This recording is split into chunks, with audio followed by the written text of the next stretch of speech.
Olá, seja muito bem-vindo, muito bem-vinda. Este é mais um encontro da mentoria para concursos em serviço social. Hoje nós vamos falar sobre família, transformações e configurações. Vamos? Vamos junto? Então, ok. Vamos nessa. Então, mentoria para concursos públicos em serviço social. Nós vamos falar sobre família, transformações e configurações. Antes da gente adentrar nesse conceito de família, a gente precisa entender um breve histórico da construção social da família. Porque se você não entender esse conceito, esse breve histórico, vai ficar mais difícil quando você estiver lá no dia a dia ou lá na execução da prova, respondendo questões. Você pode se confundir um pouco, porque vocês sabem, né, que as bancas gostam de fazer pegadinha com a gente. Então vamos lá. Então é um breve histórico sobre a construção da família, construção social da família. Quando a gente fala da família pré-histórica, a gente entende que é esse grupo de pessoas que existiam, esse conceito de que o papel era definido pela capacidade da força de cada membro. Então olha só, esse grupo se formava pela sua capacidade de proteger o grupo, pela sua capacidade de caçar, pela sua capacidade de se organizar, porque eles precisavam sobreviver da caça. E o tempo todo eles estavam em perigo também lá na pré-história. Então, esse grupo se constituiu pela essa força e por essa capacidade de cada um dos seus membros, ok?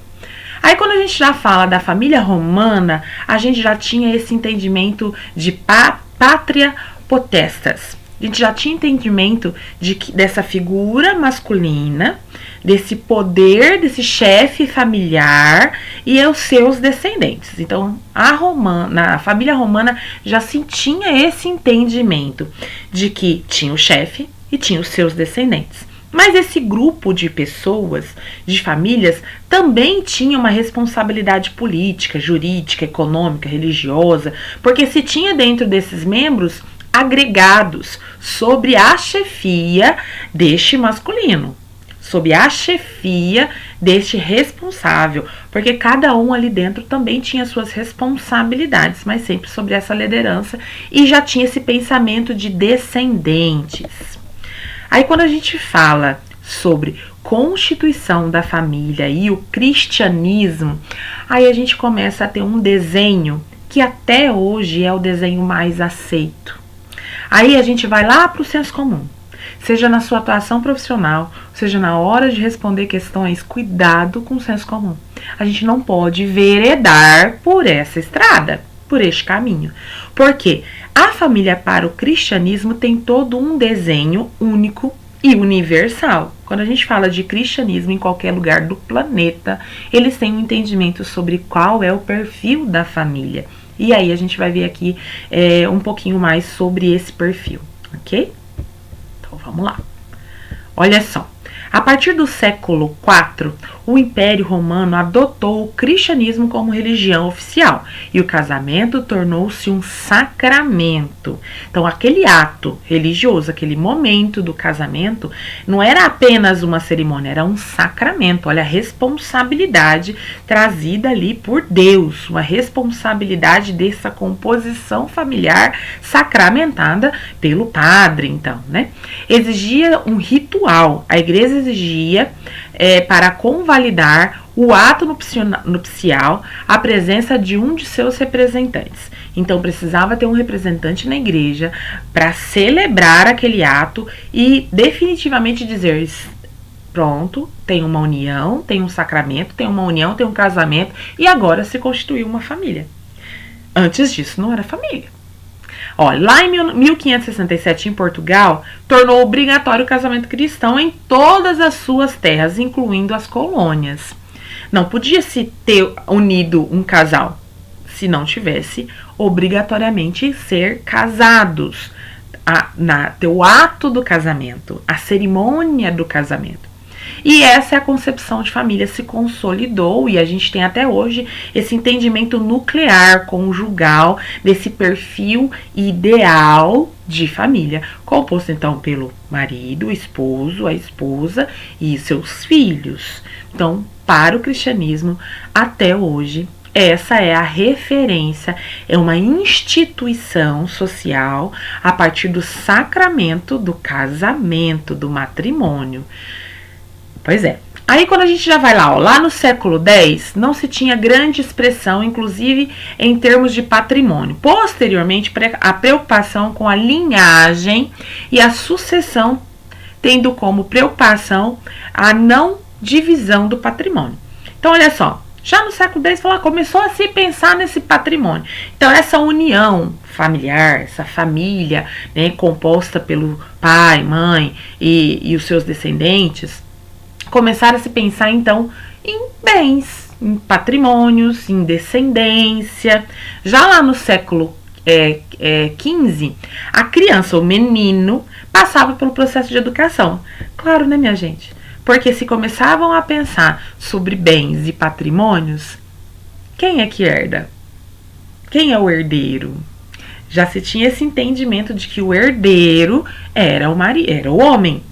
E até mesmo o homem mais velho, o chefe da família, o filho mais velho, né? O filho mais velho que herdaria os bens, os patrimônios, o responsável por tomar o lugar do pai. E se a gente for ver hoje, não num passado tão distante, não. Quando a gente fala de casamento e colocar o sobrenome, era o homem, era o sobrenome do homem. Agora que o homem pode colocar o sobrenome da mulher. Mas isso é uma conquista bem recente. Então, por quê? Porque a linhagem da família é do homem, não a linhagem da família da mulher. Os seus herdeiros e o patrimônio dos seus herdeiros adivinha da linhagem do menino, do homem. Pois é. Olha o quanto o cristianismo influenciou todo esse cenário de organização da família. Seguimos, então. Quanto à história social da família. Quando a gente pensa em história social da família, aí a gente também tem que olhar todos esses contextos. Porque de culturas, de regiões. Porque se a gente pensar em cristianismo, em todo o globo, né, existem cristãos. Mas quando a gente fala de cultura, de entendimento de família, aí a gente tem que pensar que cada região tem uma cultura diferente. Tem uma forma de entender a família diferente. Como, por exemplo, a religião islâmica, né? Que você pode ter mais de uma esposa, por exemplo. Essa composição de vários membros juntos na família, determinada cultura, você aceita essa composição, né? Então, influencia muito a região e a cultura na determinação da família. Na sociedade brasileira é marcada pelo patriarcado, porque o Brasil ele é essencialmente cristão. A sua maioria é cristã. E a sua origem é a partir do cristianismo. Fomos colonizados por cristãos. Então, é o patriarcado. É a descendência do homem, é a referência do masculino, é a herança desse patriarca, desse homem, dessa referência masculina. Seguimos. No século XIV e até o século XVII, várias mudanças aconteceram e dentro desse responsabilidade da família, a mulher casada e a soberania do marido começaram a observar essa composição familiar patriarcal a partir dessa formalização jurídica, formalização da incapacidade jurídica da mulher. Então, juridicamente era o patriarcado, era o homem o responsável, a mulher não tinha voz. A mulher não tinha direito de se posicionar, não tinha direito de julgar a organização da família. Quando a gente olha um pouquinho mais ali na Idade Média, isso foi se modernizando. E já no século XVIII, tiveram essas separações de público e privado. Começou a se organizar os cômodos. Então não era mais todo mundo junto. A mulher já tinha uma responsabilidade a mais na organização dessa família, na educação dos filhos, essa preocupação da educação dos filhos. Já não estamos falando mais só de meninos, mas já se tinha mulheres sendo educadas. E essa divisão de cômodos, né? Os filhos ficavam nos seus quartos, a família, o casal no seu próprio quarto, determinada hora, determinada conversa, determinada situação que acontecia dentro do ambiente familiar, as crianças eram retiradas daquele ambiente para determinado assunto ser tratado. Então já se começaram a entender essa divisão de responsabilidades e de organização e formalização dessa família. Aí já no século XIX não existia a ideia de valorização do indivíduo enquanto pessoa, ainda não existia, né? A ideia de formalização do indivíduo como pessoa, quando a gente fala lá nas crianças e tudo mais, sendo esse valor, sendo esse valorado pelo círculo familiar a que pertencia. Então você tinha determinado valor dependendo de qual círculo familiar você pertencia.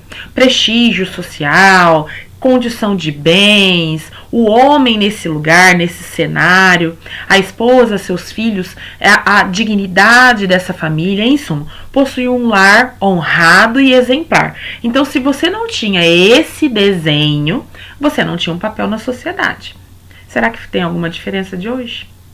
Quando a gente pensa na organização das famílias, será que às vezes a gente ainda não faz esses pré-julgamentos? Né? Aquela família se organiza, se constitui, se estabelece dessa forma. Será que ela não acaba ainda sendo subjugada, né? Sobre o meu valor, o seu valor? Então, lembrem-se, nunca tragam para o senso comum aquilo que você entende que para você é certo, que para você é correto. É a sua família, ok, é a sua família. Tem que ser respeitada e você tem que respeitar a organização da outra família, não subjugá-la, principalmente na hora que você estiver respondendo questões de concurso. Cuidado, pode vir lá perguntando, essa família é a mais importante, essa família que recebe mais atenção do Estado, essa família vem primeiro na hierarquia, não sei do que. Não vem, não tem. Isso a gente vai ver um pouquinho mais pra frente, tá bom? Seguimos, olha só. Aí o modelo conjugal de família, a partir da Constituição de 88, homens e mulheres são iguais em direitos e deveres na sociedade conjugal. Ufa, é a primeira vez que homens e mulheres são iguais no papel. A luta ainda se continua até hoje para poder ter essa igualdade. Exemplo, a gente vê o quanto a sobrecarga da mulher é maior, quando a gente vê que o salário da mulher é menor, quando ela exerce a mesma função que o homem, e ela tem que trabalhar 2, 3 vezes mais para alcançar lugares de destaque, e quando chega em casa aí tem a dupla jornada, a tripla jornada, igual essa que eu tô fazendo aqui com vocês hoje. O modelo de família conjugal, já foi. Aí a partir de 1900 e 1960, esse processo de modernização não linear da família, ou seja, os modelos patriarcal, conjugal sobreviveram até hoje, havendo predominância de um e de outro, a depender da camada social a que se pertence a família. Então, olha só. Em 1988, a gente tem a promulgação da Constituição. Mas de 1900 até 1960, já se tinha essa divisão de garantia de direitos, para homens e mulheres, de responsabilização, mas tudo dependia da camada da sociedade. A gente tem mulheres hoje, né, se a gente pensar em década de 60, a gente tem mulheres hoje já aposentadas, com altos salários. Por quê? Porque ela estava em uma camada diferente da sociedade, ela teve acesso à educação, ela teve acesso a uma segunda língua, ela viajou para o exterior. E se a gente pegar uma mesma mulher com a mesma idade, que viveu na mesma geração, no mesmo período, nas mesmas décadas, em outra camada da sociedade, a gente vai ver uma diferença muito grande. Por quê? Porque ela não teve os mesmos acessos. E ainda hoje isso acontece, se a gente pensar em diferentes camadas da sociedade. Seguimos. Processo contínuo de modernização da família. E essa família, né, foi se adequando. Já no século XX, a mulher adquire capacidade jurídica como cidadã. A gente fala sobre o feminismo, a gente fala sobre os direitos de lugar, de política, de fala, de voto, enfim, de várias situações. Voto foi antes do século XX, né? A gente fala desse papel dessa mulher nesse cenário corporativo, do mundo do trabalho. A gente já falou da Constituição de 88. A gente fala também dessa mulher, desse modelo patriarcal, continua sendo ainda referência, mesmo com todas essas mudanças e com a mulher conquistando esse cenário de destaque. Ainda assim, o modelo patriarcal ainda era referência, foi referência e ainda não é fácil quebrar esse modelo, não. Tá incutido, sabe? É cultural. Tá ali dentro. Muitas vezes a mulher consegue se encontrar nesse lugar, ela alcança esse lugar, mas ela mesma se cobra dos seus papéis de mulher, de esposa, de mãe, chefe de família. Mesmo sendo sozinha, ela se vê nesse lugar de subalterna, nesse mundo patriarcal. Família no século XXI ou na contemporaneidade. Então, no Brasil, implica em referências e mudanças de padrão, difusos de relacionamentos. Com seus laços engarçados, torna-se cada vez mais difícil definir os contornos que a delimitam. Vivemos uma época como nenhuma outra, em que mais naturalmente todas as esferas sociais, a família, além de sofrer importantes abalos internos, tem sido alvo de marcantes interferências externas. Essas dificultam essas referências externas, dificultam sustentar a ideologia que associa a família, além de sofrer respostas biológicas universais às necessidades humanas, mas configuram diferentes respostas sociais e culturais, disponível ao homem e à mulher em contextos históricos específicos. Mesmo tendo as diferenças, sabendo sobre as diferenças, dependendo do contexto, essa diferença se agrava mais para o mundo feminino e repercute automaticamente na esfera do contexto familiar. Diferentes contextos. Então, família é sinônimo de família patriarcal e extensa, típica do período colonial, instituição vertical, baseada no parentesco, em lealdades pessoais e na territorialidade. Então, este ambiente é meu, eu sou o chefe da família, quando a gente está falando lá no período colonial. Família não é apenas uma instituição social, mas também um lugar de valor. Família como uma instituição fundamental à própria vida social. Então, independente do contexto, independente do período, a família tem esse lugar como instituição responsável pela própria vida, pela intensidade de proteção, capacidade, consciência social ao longo do tempo. Então, família também é aquela que propicia os aportes afetivos e o bem-estar de seus componentes. Isso sempre foi. Se a gente pensar lá na pré-história, a gente não entendeu que a família ela era composta pela capacidade de poder, de proteção dos seus membros? Então sempre foi assim, esse lugar de componente de bem-estar, de proteção, de cuidado. Isso não mudou e isso não vai mudar. Este é o lugar da família. Características gerais das famílias. Familiares face às mudanças ocorridas na sociedade humana nos que diz respeito à tecnologia, à divisão social do trabalho, ao reordenamento dos seus papéis sociais e também pelas lutas sociais, principalmente aquelas vinculadas à dimensão de gênero e etnia. Então, as gerações, elas mudaram, elas influenciaram essa organização, essa composição de família. Então, quando a gente fala de cristianismo, daquele modelo único, a mudança das gerações influenciaram diretamente na organização e na forma de que essas famílias começaram a se compor. Então, de maneira geral, pode-se apontar algumas de suas características. Unidades extremamente complexas. Então, independente da composição familiar, ela é complexa. Essa capacidade protetiva da família, essa responsabilidade social, educacional, biológica, hereditária é complexa. Essa organização no seu território, na sua geografia, na sua cultura, implica diretamente na organização dessa família. Relações com a necessidade estável. Então a gente fala, muitas vezes a gente tem a seguinte compreensão, de que dependendo da condição da família, ela se fragiliza. Ela se coloca em risco, ela se coloca em uma situação frágil, uma situação vulnerável. Experiências de recomposição, recasamentos, rearranjos internos formam extensas redes sociais. A gente vai ver um pouquinho mais disso lá para frente. Grupos de amigos e vizinhos, surgindo outras formas, outros dispositivos de proteção e de que a gente entende de extensão dessa família. Então, são características gerais que foram modificando com o passar do tempo. E aí a gente viu relacionado a gênero, a cultura, a etnia. Importante. O grupo familiar é também o núcleo em torno do qual as pessoas se unem.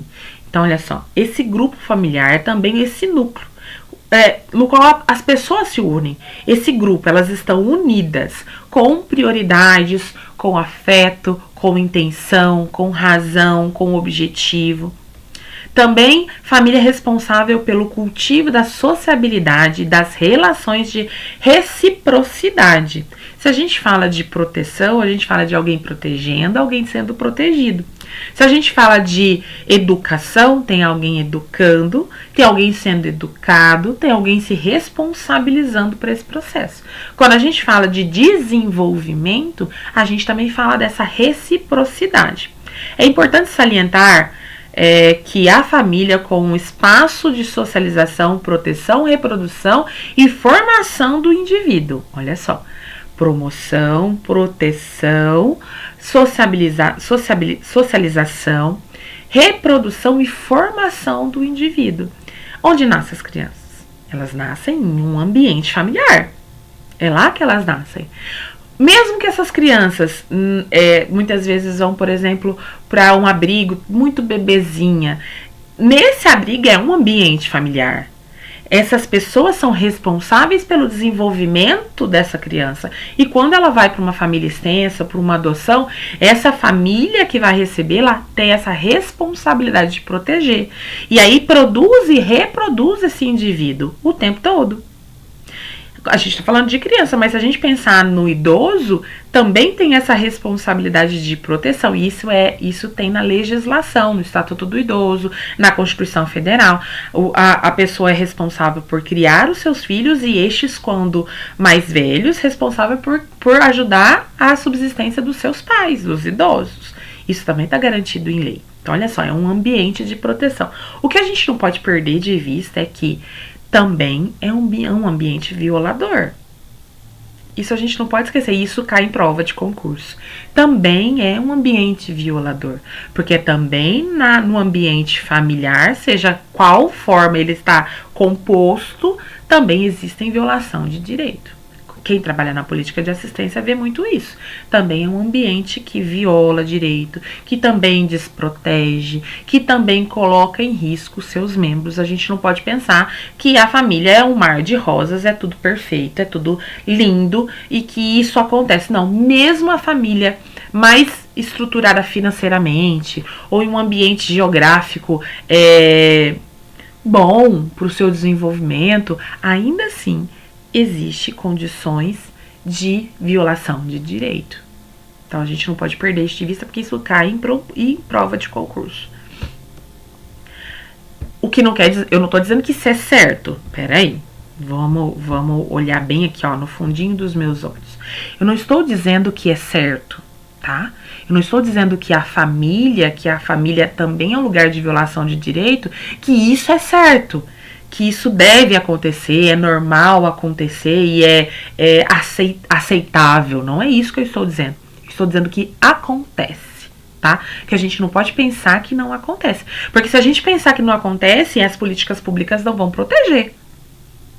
Né? Se a gente pensar que uma família em uma condição socioeconômica muito, muito frágil, a gente vai ver família na pobreza, pobres e tudo mais.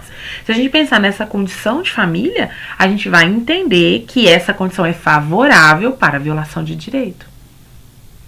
E não, muitas vezes não é intencional. Às vezes sim. Mas muitas vezes não é intencional. Mas por falta de condição, essa família se desprotege. Tá bom? Então, não tô aqui validando, não. Tô aqui só dizendo que sim, que acontece, que não é um cenário, não é um mar de rosas e não é um mundo perfeito. Vocês estão entendendo, né? Do que eu estou falando. Então, seguimos. Aqui eu trago diferentes composições de família. Ó, vocês vão ver família nuclear, extensas, adotivas, temporárias, adotivas interraciais, famílias monoparentais, desculpa, famílias reconstituídas, várias pessoas juntas em laços consanguíneos. O que eu quero trazer aqui? Eu já disponibilizei para vocês vários artigos sobre tipos de família, tá bom? É muito fácil de ler e de entender esses vários tipos de composição de família. Eu trouxe aqui, citei alguns deles para vocês entenderem que a família nuclear não é a única. Pai, mãe, filhos, não é o único tipo de família. Existem vários tipos de família. E ainda se estudam vários outros tipos de família. Por exemplo, recentemente eu li uma matéria sobre a adoção de trisal, né? Se não me engano, eram 2 homens e uma mulher. Acho que era isso. Então, era um trisal adotando. Então, olha só, que composição de família. Reconhecida judicialmente, juridicamente, que era um lugar para que aquela criança pudesse se desenvolver com proteção, com sociabilidade, com desenvolvimento, enfim. Então, ainda se tem muitos estudos sobre várias formas de família. Lembra que no começo eu falei, não tem um único modelo, tem vários modelos. Mas para quem está estudando para concurso, precisa fazer uma tabelinha de tipos de família, porque pode cair lá. O que é uma família monoparental? O que é uma família unipessoal? O que é uma família recomposta? Pode cair, tá bom? Então, peguem lá o material que eu já disponibilizei para vocês, criem uma tabelinha e coloquem no material de revisão, tá bom? E para quem tá aí no dia a dia do trabalho, esse material também vai ser importante, porque para você escrever um relatório, é bom você embasar o tipo de família que você tá fazendo no estudo social, né? Isso vai fazer muita diferença pro seu documento, pro seu relatório, pro seu estudo, enfim. Ok? Então, seguimos. Deixa eu ver aqui só onde eu parei. Tá. Então, reflexões. A praxis profissional junto às famílias no judiciário. Lembra que eu falei que eu ia trazer um slide para vocês? O assistente social intervém em situações historicamente construídas num campo de relações de força e está sujeito a mudanças operadas na realidade em que exerce sua prática. Deve estar habilitado a lidar com as mudanças na conjuntura mais ampla. Então, não é só aquele momento, aquela buscativa que você fez, aquela entrevista no domicílio que você realizou, que você vai conseguir ter um olhar sobre essa composição da família, né? Você precisa ter esse olhar mais amplo, entendendo essas correlações de força, entendendo esses arranjos, rearranjos, produção e reprodução desse contexto que você está ali fazendo o estudo.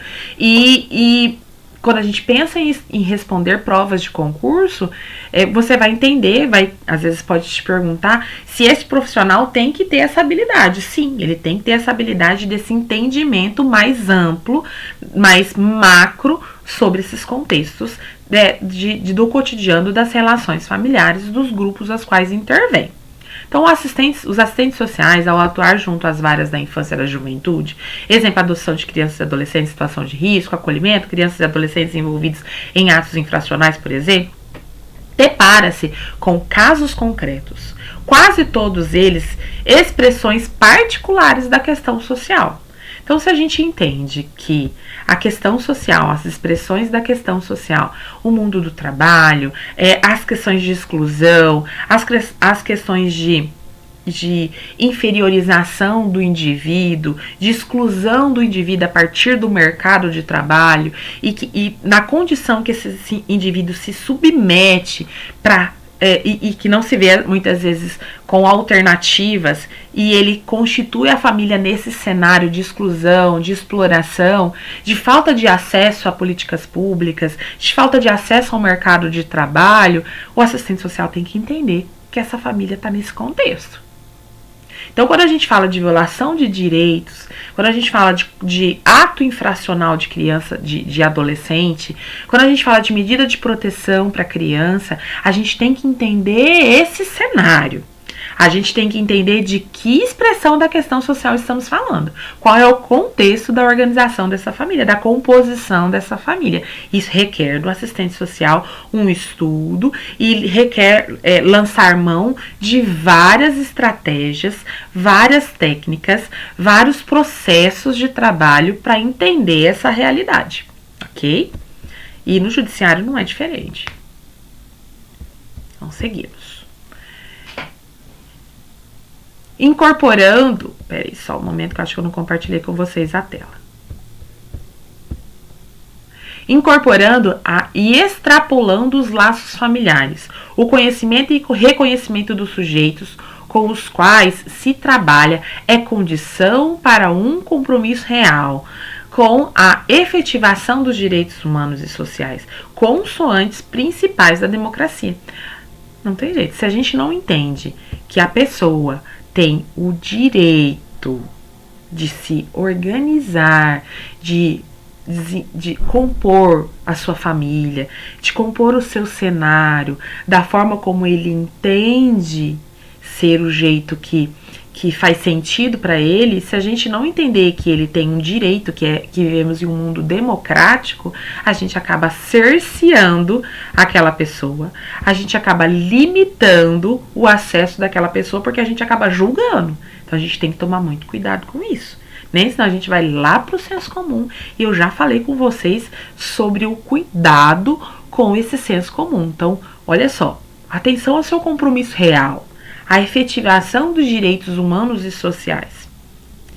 A partir desse princípio democrático, lembrem-se que democracia, liberdade, justiça social faz parte do nosso projeto ético-político. Então, o assistente social não trabalha com a fragmentação da vida, mas com um indivíduo social desse contexto, que se constitui na vida, que se constitui em sociedade, que se constitui em um cenário mais global, mais macro, em uma vida social. E nesse lugar que ela se produz e se reproduz o tempo todo, no mundo do trabalho, mas também nesse ambiente familiar. Então, esses assistentes sociais que trabalham com essas mais diversas expressões da questão social precisa ficar atento, esclarecendo a população que foi atendida sobre os seus direitos, sobre os seus acessos e protegendo esses direitos. A gente não pode esquecer dessa nossa responsabilidade, ok? Vou compartilhar com vocês a tela aqui de novo. Então, o modelo normativo de família nuclear é um modelo burguês. É o modelo de quem tem essa referência religiosa, né? Que também tem essa referência de que o certo, de que o sustentável é um modelo de pai, mãe, filhos e seus descendentes. Claro, né? Não só a partir da religião, não. Se a gente parar para pensar que num cenário econômico favorável, você consegue sim desenhar essa família de uma forma mais segura financeiramente, vamos dizer assim.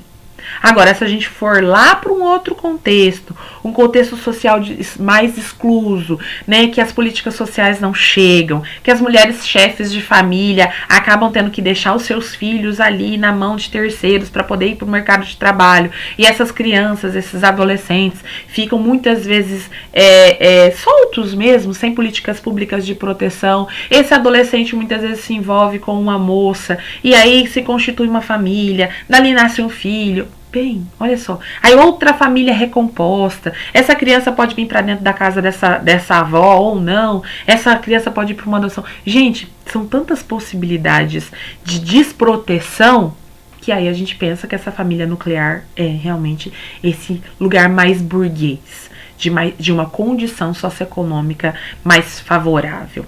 É preciso levar em conta a família vivida e não a família idealizada. É o que a gente está dizendo aqui. Qual é o chão dessa família?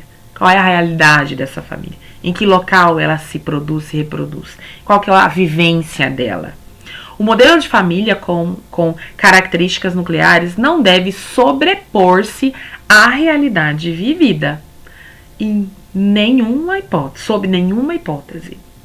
Não é porque a família nuclear é composta de pai, mãe e filho que ela é a ideal. Nesse lugar também acontece desproteção e violação de direitos. Então, cuidado. Cuidado no estudo social, cuidado na sua intervenção e cuidado na hora de responder questões para concurso, certo? Ok. Seguimos. Então, o papel e a função, papel e funções sociais da família. Deixa eu ver se eu estou compartilhando aqui com vocês.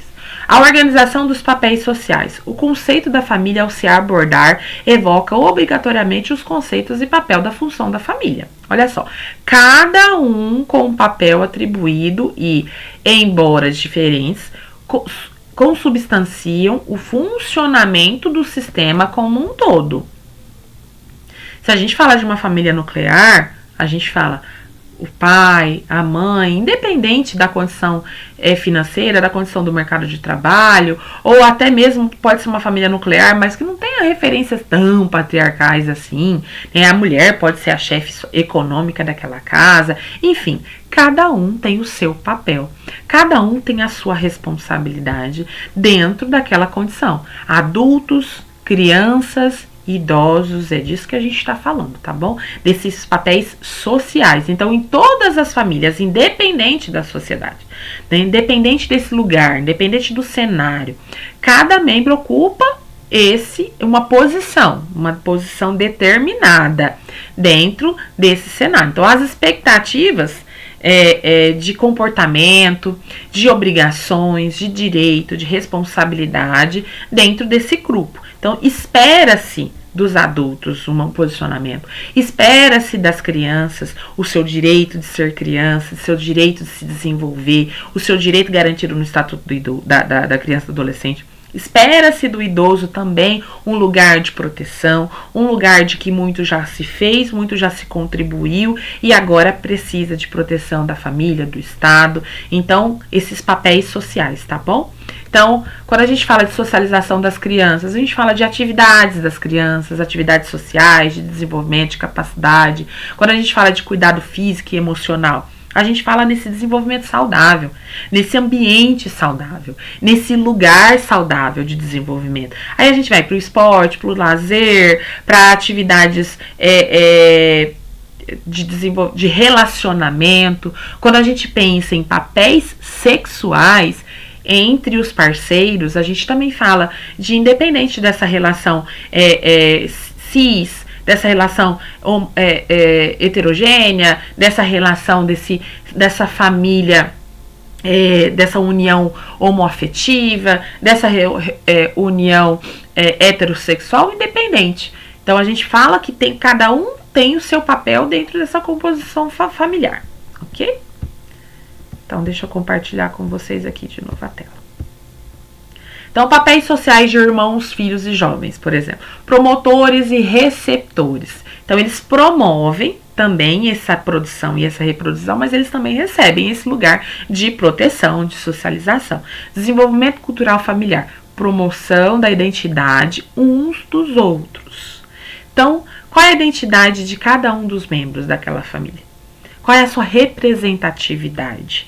Qual a sua representação dentro daquela casa, dentro daquele lugar? Servindo de defensores e de protetores, interpretando o mundo exterior, ensinando os outros sobre a equidade, as formas de aliança, discutindo, negociando, ajustando mutuamente e os comportamentos uns dos outros. Então, quando a gente fala de irmãos mais velhos, por exemplo, quando a gente fala de filhos, quando a gente fala o papel dos jovens nessa família. Então, é esse lugar de promover essa proteção e também de receber essa proteção. Flexibilidade quanto aos papéis. Soares fala que é importante salientar que será ideal que exista alguma flexibilidade nos papéis atribuídos a cada membro, assim como a possibilidade de troca ocasional desses mesmos papéis, quando, por exemplo, um dos membros que, por alguma razão, não possa desenvolver o seu papel. Então, às vezes a gente pensa nessa flexibilidade desses papéis. Quando a gente tem um pai que trabalha como motorista de caminhão, por exemplo, muitas vezes ele não está dentro de casa, então essa mãe assume esse lugar. Ou o contrário, quando essa mulher trabalha viajando em outros lugares, períodos noturnos de trabalho, o pai assume, o companheiro, a companheira, assume esse papel, assume esse lugar que era antes dela. Às vezes o filho mais velho, de 18, de 20, de 25 anos, pode também assumir esse lugar de responsabilidade. Então a família, ela não é rígida, é flexível. A gente nunca pode esquecer, claro, de que quando a gente fala de criança, quando a gente fala de adolescente, da capacidade deles de proteger. Quando a gente fala de criança, eles precisam ser protegidos, né? Eles não têm essa responsabilidade de proteger e de assumir papéis. Quando a gente já fala ali na adolescência, a gente fala de responsabilidade, a gente responsabiliza um pouco mais esse adolescente, mas ainda assim, ele, a partir do ECA, ele é passível de proteção, tá bom? A gente nunca pode esquecer disso. Função primordial da família. A família tem como função primordial a de proteção. A gente nunca pode esquecer desse papel, desse lugar primordial da família. Por exemplo, eu estou aqui, né, nesse lugar primordial, virando para minha criança: vai lá, meu bem, que a mamãe tá terminando a aula. Mamãe, tá? pode dar o celular. Tá lá com o irmão já, o celular. Olha só, que beleza.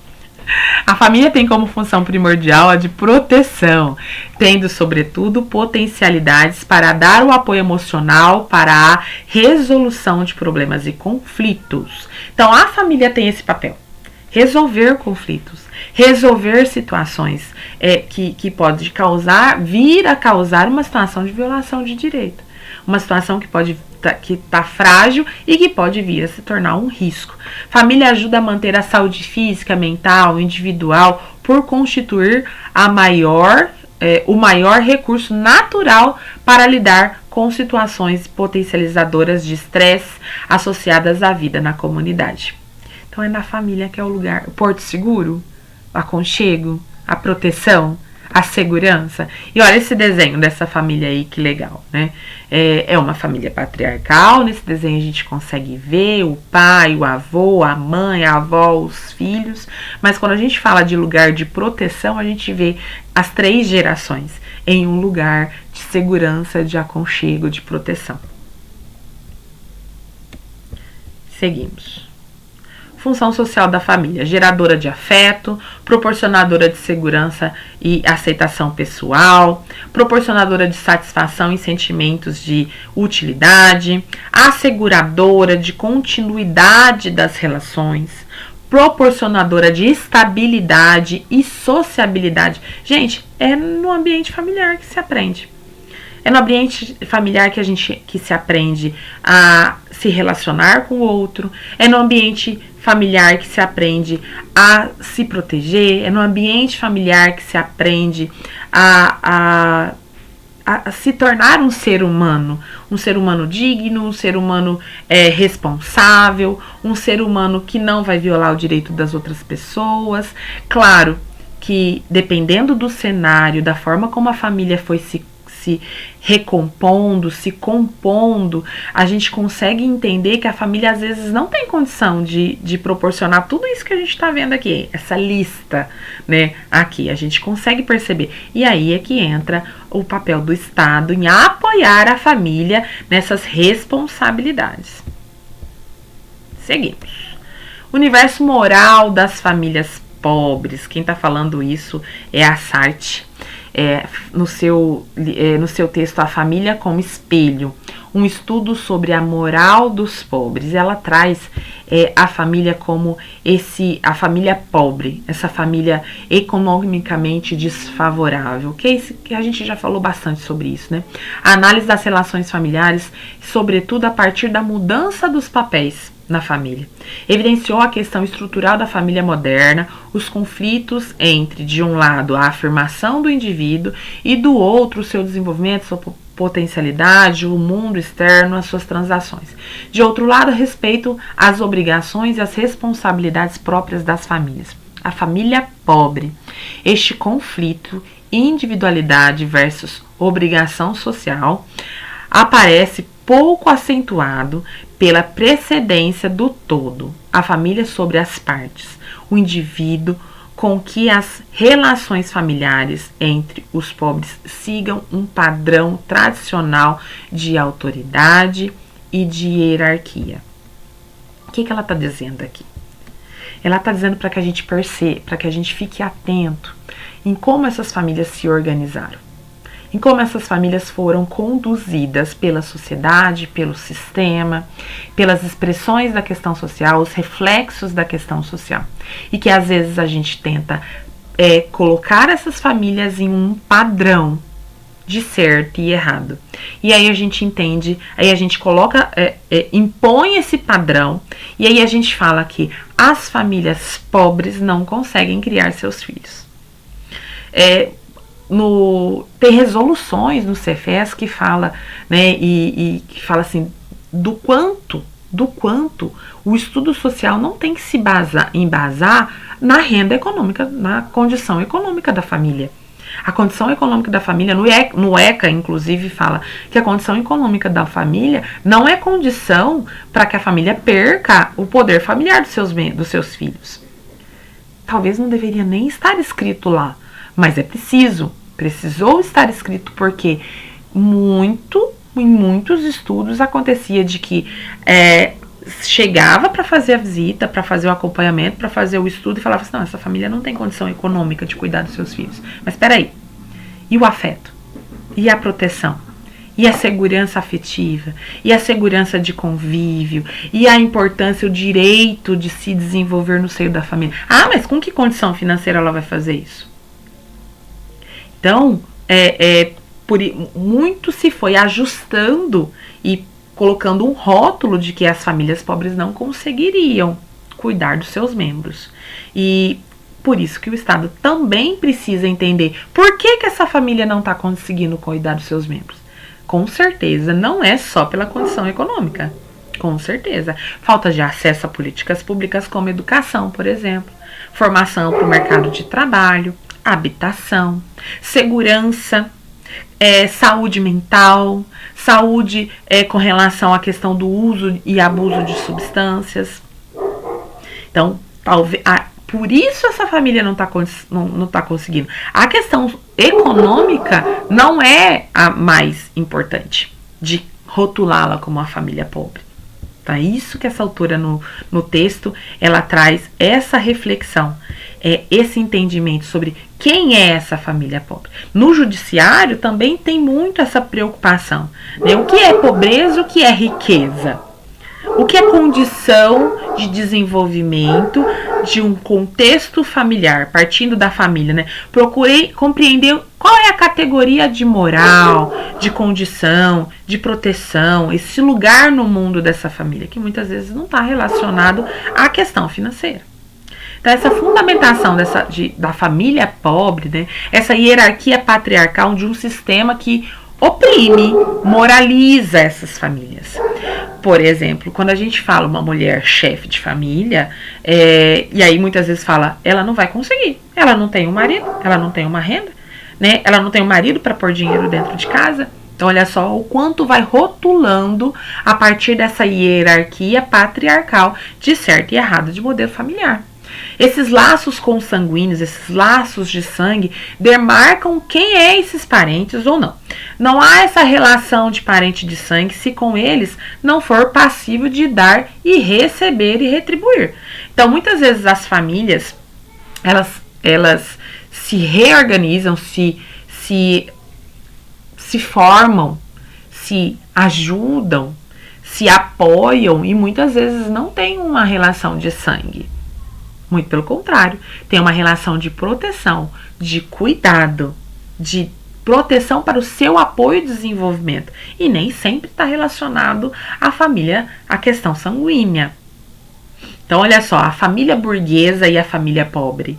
Então, olha o quanto tem que tomar cuidado nesses preconceitos. E as mulheres, né, nesse cenário, nessa idealização de família, a mulher, mais uma vez, é minimizada, vitimizada e colocada numa condição subalterna, inferior, de que não consegue ser a chefe da família. Então, a autora fala bastante sobre isso. Deixa eu mudar aqui os slides para vocês. Só um momento. Então, papéis diferentes entre homens e mulheres. A autoridade feminina vincula-se à valorização da mãe. Então, isso também é algo que a gente, né, foi herdando com o passar do tempo. Então, a mulher tem esse papel, esse lugar, né, a valorização da mãe, no universo simbólico da maternidade, nesse universo de que a mulher precisa estar presente dentro de casa. Por que a mulher vai para o mercado de trabalho se ela já tem o trabalho dela, que é ser mãe? Por que ela tem que ocupar esse lugar? E enquanto o homem é o provedor. Aí quando a gente fala, né, mais uma vez vou voltar ali para o cenário dessa mulher chefe de família, e aí? Então ela não vai conseguir ser provedora e ser mãe. Então a gente precisou, com o passar do tempo, romper com esses estereótipos. Outro importante fundamento da autoridade da mulher está no controle do dinheiro. Então, assim, o homem trabalhava, vinha, colocava o dinheiro dentro de casa, a mulher fazia o supermercado, a mulher pagava as contas, mas ela não precisava trabalhar. Não, você não precisa, eu coloco todo o dinheiro na sua mão. Você não precisa ter essas responsabilidades. Todo o meu dinheiro vem para você. E aí se colocava ela num lugar de que eu tenho dinheiro. Você até pode controlar, mas eu tenho dinheiro. Você é a dona da casa. Você é quem organiza tudo isso. Então colocava a mulher nesse lugar de subalterna, nesse único lugar e única responsabilidade. E a rede familiar? Embora quem case queira a casa, os vínculos com a rede familiar mais ampla não se desfazem com o casamento. Então isso a gente vê nas famílias extensas. Isso a gente vê nas reorganizações das famílias, nos rearranjos das famílias. Quando a gente fala das obrigações que continuam existindo nessas relações familiares. Então, muitas vezes a família se constitui uma família, mas a avó ainda tem a responsabilidade de cuidar dos netos, o avô ainda ajuda nas condições financeiras, o tio ainda é aquele padrinho presente que ajuda na educação dos filhos, sobretudo diante dessa instabilidade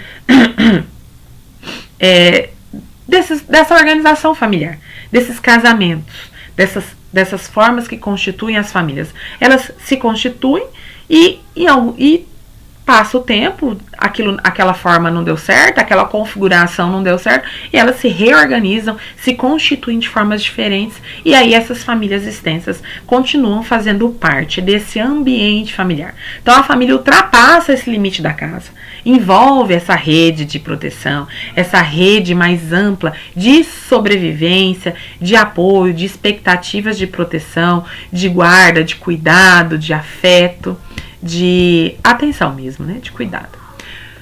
Ainda falando, né, desse conceito moral dessas famílias, a família para os pobres associa-se àquela em que se pode confiar. Sua delimitação não se vincula à pertinência de um grupo genealógico e a extensão vertical ou de parentesco. Extingue-se aqueles com quem convivem e conviveram, raramente passando pelos avós. Então, olha só, sempre tem essa condição de como ela se organizou, como ela convive, como ela se reorganiza, essa questão moral dessa família é a forma como ela se desenha e se produz e se reproduz. Como não há status ou poder a ser transmitido, quando a gente fala ainda desse cenário, dessas famílias com condição financeira, econômica mais frágil, a gente não tem herança, muitas vezes. Não tem questão financeira envolvida. O que transmite são as obrigações, o que transmite são aquele conceito de moral, de ética, de certo e errado, que a família foi constituindo, foi se desenhando esses papéis, essas responsabilidades e essas obrigações nesse cenário. Então, a noção da família define-se assim em torno desse eixo de moral, esse eixo de certo e errado. E aí também a gente pode entender o que é certo e errado para você, o que é certo e errado para mim, o que é certo e errado para a família ali da esquina que eu conheço, que se organizou, se constituiu de uma forma que para mim não daria certo. O que é esse eixo moral, essa obrigação moral, essa fundamentação de apoio, de proteção? Agora vamos falar então dessa família e a proteção social do Estado. A gente falou muito sobre o Estado, vamos agora aprofundar um pouquinho mais sobre a proteção social do Estado. Então, ok. A família é agente privado de proteção social. Olha só, a redescoberta da família como importante agente privado, o ambiente familiar é um ambiente privado, independente da sua organização, independente da sua composição, é um ambiente privado. Você não pode adentrar dentro, isso é Código Civil, você não pode entrar dentro de uma casa se não for convidado, permitida a sua entrada, salvo para prestar socorro. Aí você pode. Isso é para o profissional, isso é para o vizinho, é um ambiente privado. Como importante agente de ambiente privado de proteção social, levando os agentes governamentais a investirem em medida de apoio à família. Então, aconselhamentos e auxílios, programas de redução de pobreza, políticas de valorização da vida doméstica, redução de riscos e de desagregação dessa família, meios de acompanhamento, de conscientização, de orientação. A gente fala também da violência doméstica, a gente fala da gravidez precoce, a gente fala do controle de natalidade, do controle que a mulher tem o direito de escolher se ela quer ou não ter filhos. E isso também veio mudando. Eu lembro que a mulher tinha que ter uma certa idade, tinha que ter um parceiro fixo e tinha que ter tido tantos filhos para poder fazer uma laqueadura. Isso mudou, esse cenário mudou, né? Então as mulheres têm, olha só quanto tempo demorou para a mulher poder responder sobre ela, né? Ela só podia fazer dependendo se ela tivesse um parceiro fixo. Então, olha só, até o Estado demorou para entender esse lugar dessa mulher nesse cenário, né? Redução de risco, a gente já falou, se vislumbra um conjunto de políticas, de atores e de recursos contemplando a família. Então, a família está no centro da intervenção das políticas públicas. A gente não pode perder isso de vista. Tem um livro que fala sobre familismo, e aí isso cai em concurso público também, que é quando o Estado ele assume completamente esse lugar e vitimiza a família. Não é disso que a gente está falando aqui, do poder do Estado. A gente fala do poder do Estado, da responsabilidade do Estado de intervir, de apoiar, não de diminuir a família, de colocar ela como se ela não pudesse desenvolver esse papel de proteção ou se ela não tivesse condição de fazer isso. Então, familismo, né? Como se a gente vitimizasse, como se o Estado vitimizasse aquela condição, vitimizasse aquela família e colocava o Estado como o único responsável, o provedor todo aquele cenário. Então, estudem sobre familismo, tá bom? Isso cai em prova. E na nossa intervenção profissional, a gente também tem que tomar cuidado, porque senão a gente acaba tutelando a família e não dando subsídios para que ela se reorganize para proteger os seus membros, né? Ela se observe, Observe seus pontos fracos, os seus pontos frágeis de proteção, de desenvolvimento, de reprodução, de cuidado dos seus membros e assim consiga superar essa condição, tá bom? Então, estudem sobre familismo. Família potencial protetivo de atenção básica. Eu acho que eu não estou compartilhando. Ok. Então, qual é esse potencial? Acolhimento e escuta, empatia humanizada. Então, quando a gente fala de proteção, de relacionamento apontando para a família, só é possível se ele receber a atenção básica de atendimento e escuta, rede de serviços e apoio psicossocial, cultural, jurídico, programas de complementação da renda, programas de geração de trabalho e renda. Então, assim, cuidado aqui quando a gente quer julgar esses programas de transferência de renda, como se a gente colocasse a família, mais uma vez a gente coloca a família e coloca esse lugar de famílias pobres, né? E aí a gente fala, não, essas famílias não querem nada com nada, essas famílias estão abusando do Estado, essas famílias não querem. Cuidado com esse lugar, porque isso é uma análise rasa, isso muito superficial, micro, de quando a gente faz um estudo e uma análise sobre a família. A gente precisa ir muito mais além, a gente já falou sobre isso. Uma análise macro, uma análise muito mais contextualizada, para a gente entender por que aquela família se submete àquela condição. O que é? A gente tem que fazer esse estudo, porque senão fica fácil. O vizinho ali pode falar o que ele acha dos programas de transferência de renda, mas nós, assistentes sociais, temos que tomar muito cuidado. A gente não está fazendo uma análise política aqui. A gente está falando sobre a importância do Estado proteger a família até que ela consiga se proteger sozinha. É disso que a gente está falando. Se essa mãe, chefe de família, fala, eu vou ter mais filho para o Estado. Gente, para! Isso não é viver. Isso muitas vezes é sobreviver. E por que essa mãe, essa mulher, essa família, às vezes se coloca nesse lugar? Às vezes a gente escuta assim essas falas. Mas por que essa família se coloca nesse lugar? Então, tomar cuidado. Leiam o texto da autora quando ela fala de famílias pobres. Leiam sobre familismo, que a gente vai abrir um pouco mais sua mente quando você falar de acompanhamento familiar, quando você falar de acompanhamento das famílias, tá bom? Fica aí a dica. Dica não, orientação, tá? Dica não. Então, também precisa essa proteção social básica, né? Essa proteção, atenção básica, seja na saúde, seja na assistência social, seja na educação. Então, ou em seu fortalecimento de emancipatório, é isso que eu acabei de falar. Volta-se à superação do enfoque tutelar e assistencialista presente até então. Então, as políticas sociais do Brasil. Então, cestas básicas, ticket de leite, gente, isso agrega o que na superação da família? Isso pode ser um chamariz, né, para que a família participe, mas isso não é o cerne.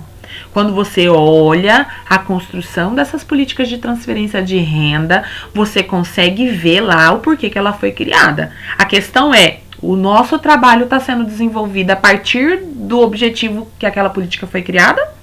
Essa é a questão.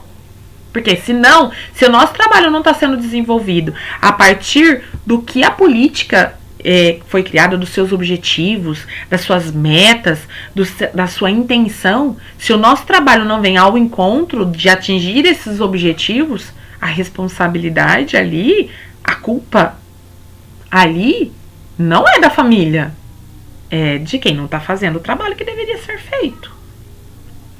E aí a gente fala o Estado, mas quem está lá na execução? Quem está lá na execução? É isso que a gente tem que se atentar. Porque senão a gente transfere a responsabilidade para a família e não analisa o que realmente deveria ser feito. Avaliado, a sua intervenção. Tá? Então, né, antes de culpabilizar a família, de responsabilizar a família, olha para o seu trabalho, para o trabalho da tua equipe, para o trabalho do seu serviço, do seu equipamento, do seu município, do seu estado, para ver se ele realmente está conseguindo desenvolver o trabalho que deveria ser feito, né? Ou a gente fala assim, a família não adere. família não adere. Família não adere, e aí assim, ó, fiz tudo o que eu deveria fazer. Aí às vezes a gente vai lá no monitoramento e fala assim, será? Vamos refletir sobre isso. Se foi feito tudo mesmo. Às vezes não deu tempo de fazer tudo. Poderia ter feito um pouco mais se tivesse tido tempo. Isso acontece.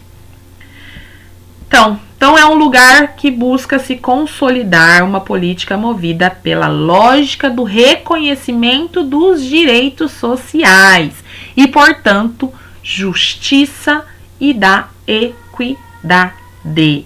Equidade, gente. Tratar cada um na sua especificidade. Tratar os diferentes de acordo com a sua especificidade. Não é tratar todo mundo igual, sem olhar as suas diferenças. É tratar todo mundo igual, mas garantindo a especificidade de cada um. Equidade, justiça social, democracia, liberdade. Olha os nossos princípios aí do nosso projeto ético-político. Então aí eu trago algumas reflexões para vocês sobre programas criados para compensatórios, emancipatórios. Então a gente tem que ter essa reflexão dessa renda mínima, dessa transferência. A gente já falou bastante sobre isso. Eleger apenas a mulher na família como porte de relação e parceria. Então assim, cuidado, né? Cuidado. Às vezes a gente coloca essa mulher como responsável e esquece de responsabilizar o companheiro, a outra companheira, né, o outro adulto ali do cenário. Então, a gente não pode também esquecer desse lugar, né, desse entendimento desse todo, como essa família é composta. Pensar idealizadamente um padrão de desempenho da família. Cuidado, a gente já falou bastante sobre isso. Oferecer apenas assistência compensatória, com escasso investimento no desenvolvimento da autonomia do grupo familiar. Então, você só vai conseguir isso se você vir no grupo. Eu só te atendo se você não sei o que, não sei o que. Você só recebe tal benefício se você fizer isso, isso e isso. Então, né, não é uma intenção de emancipar a família, é uma compensação. E aí, às vezes, você não atinge o objetivo que você quer, né? Muito pelo contrário. Então, independente dessas mudanças, independente do cenário, dessas alterações, desses substantivos que a gente acabou de trazer à cena, desses arranjos familiares, essas composições diferentes de família, a família é um forte agente de proteção dos seus membros, de todos os seus membros. A gente tem políticas públicas para idosos, a gente tem políticas públicas para pessoas com deficiência, política pública para criança, para adolescente, para jovem. Então, independente de como ela tá composta, ela tá organizada, independente do desempenho dessa família, o poder público, as políticas públicas, o Estado tem a responsabilidade de fazer essa intervenção. Contudo, deve ser garantido uma via de mão dupla. A gente não pode dizer que não. Nessa interface entre a esfera do Estado, a esfera pública e a família, tem que ser sim uma via de mão dupla. Porque se não for uma via de mão dupla, é tutela. A gente já falou, é tutela. Então não estamos aqui falando de tutela. A gente está falando, sim, do trabalho do Estado, do trabalho das suas equipes, da execução das políticas públicas, mas numa via de mão dupla.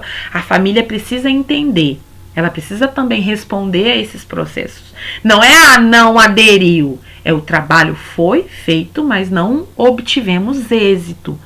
Aí sim, a família não aderiu, talvez você não está olhando todo o contexto. Então, só ficar atento com relação a isso, mas sem dúvida nenhuma, é sim uma via de mão dupla, sem dúvida. Deixa eu ler aqui para vocês algumas considerações finais.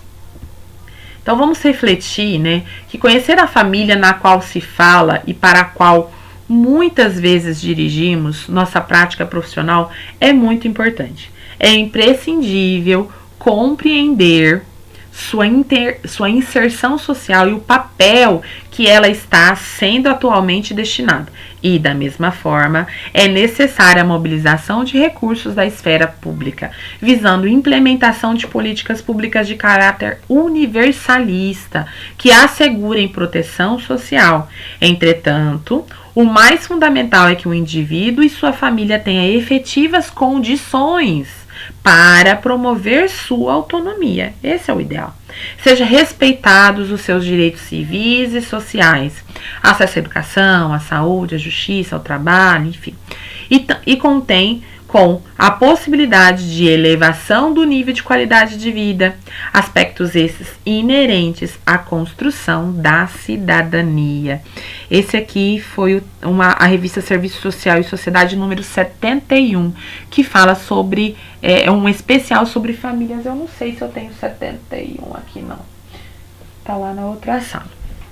Que fala sobre o serviço social e família. Então foi uma edição completa falando sobre o serviço social e a família.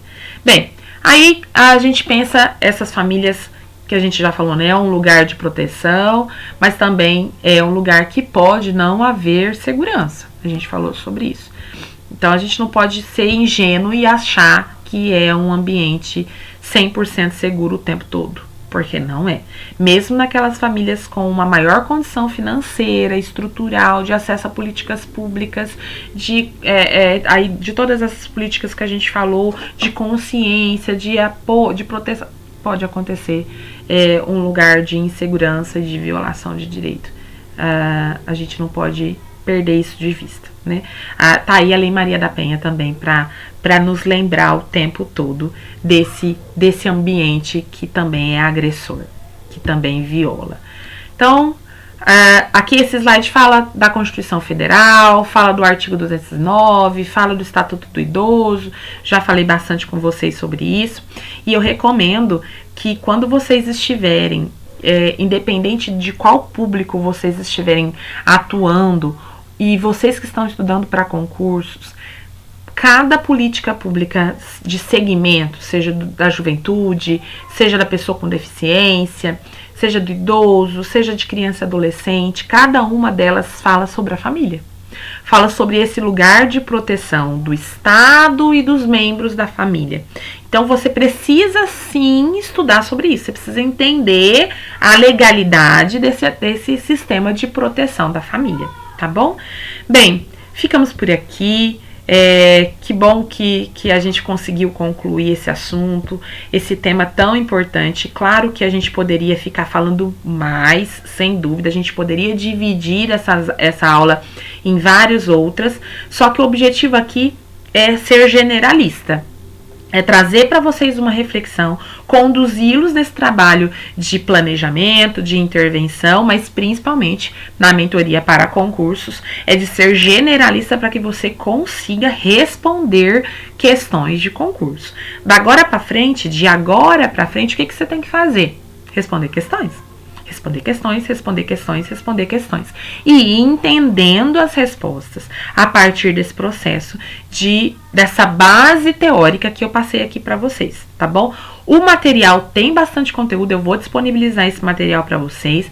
Ele é base, sim, esse material, as referências bibliográficas que eu trouxe nesse material e aqueles outros artigos que eu disponibilizei para vocês no grupo.